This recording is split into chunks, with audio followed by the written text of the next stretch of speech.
Toastmasters and distinguished guests. Wow. You know what I love most about the Asian culture? It is the family values that we all grow up with. Do you agree? Yes. Yes. Asian families are so close-knit.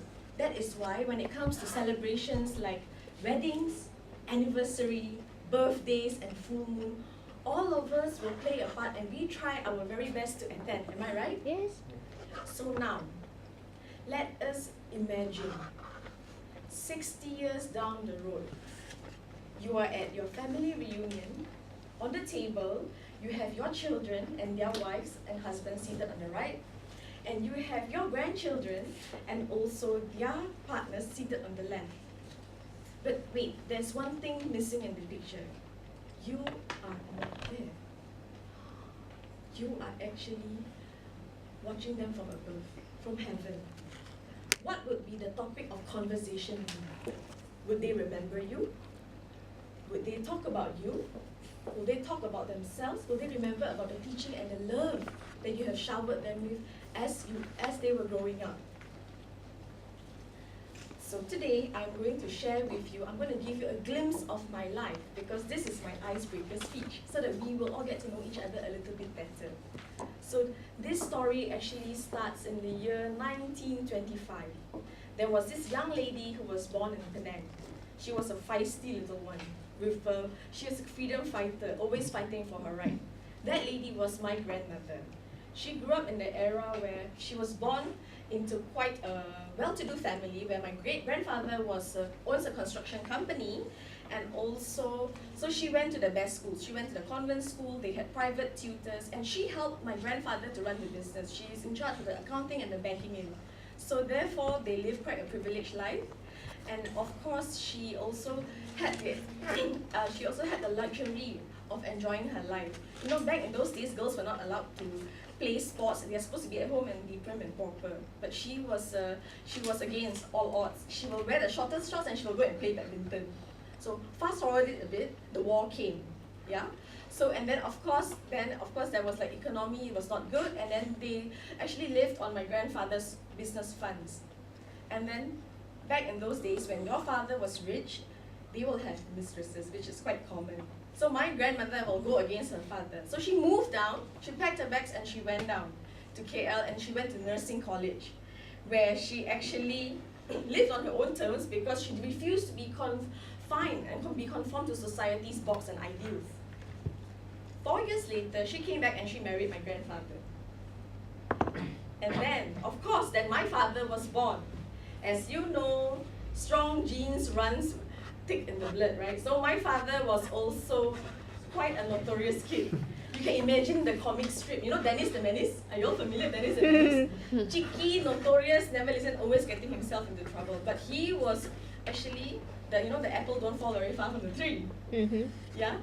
So he, of course, when he finished school, he got a placing in USM to do social science, but he thought, then I'm going to end up to be a teacher, and teachers don't make a lot of money. So he said, no. I want to go out and find my own future and make my own money. So my grandmother said, no, you have to study hard and work hard. So he had a big fight with my grandmother, so ended up he went out to work, he got married, and my grandmother was like, oh, this is the biggest disappointment in my life. But luckily,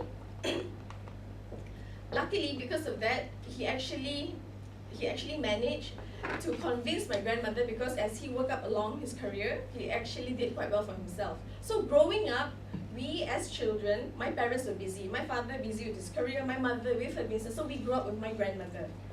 And she told us a lot of stories.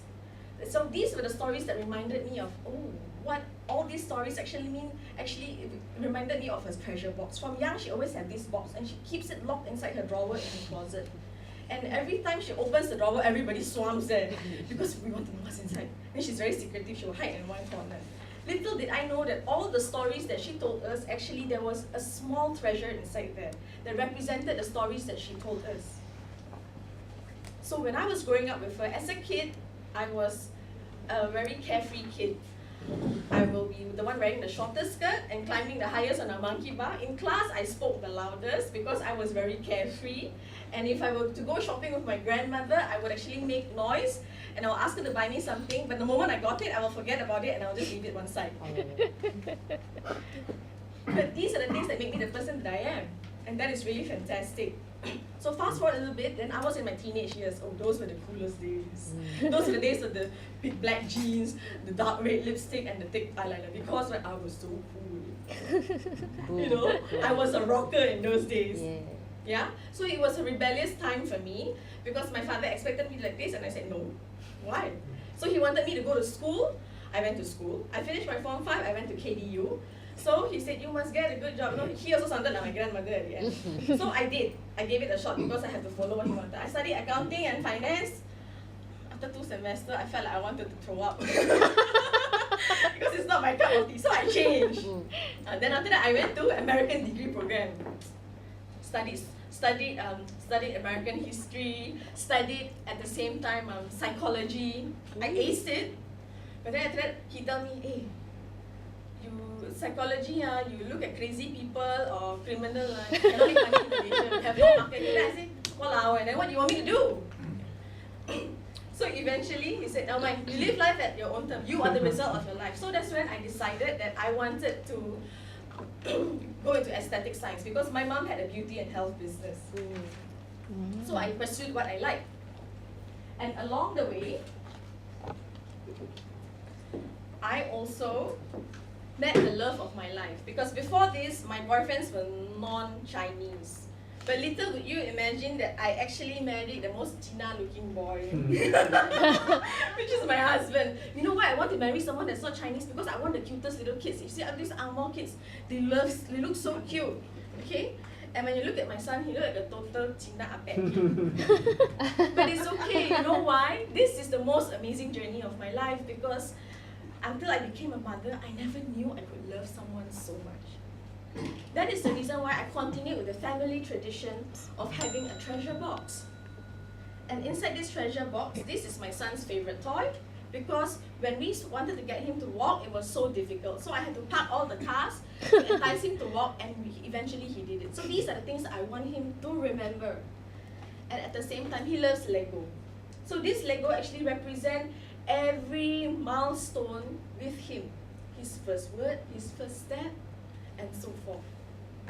So inside this thumb drive is actually all the memories and photos. So a very wise old lady once told me, it's not about the destination or the end journey the end destination that you want to go. It's actually more important to live the journey because that journey you will be so amazed with things that you discover.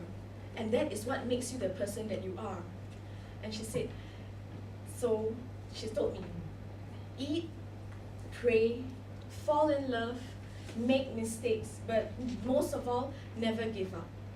Document all these important things, write them in your journal, in your diary, have photos for keepsakes, possessions for memoirs, and pass this as a gift for your future generation so that your story will not be forgotten. Thank you.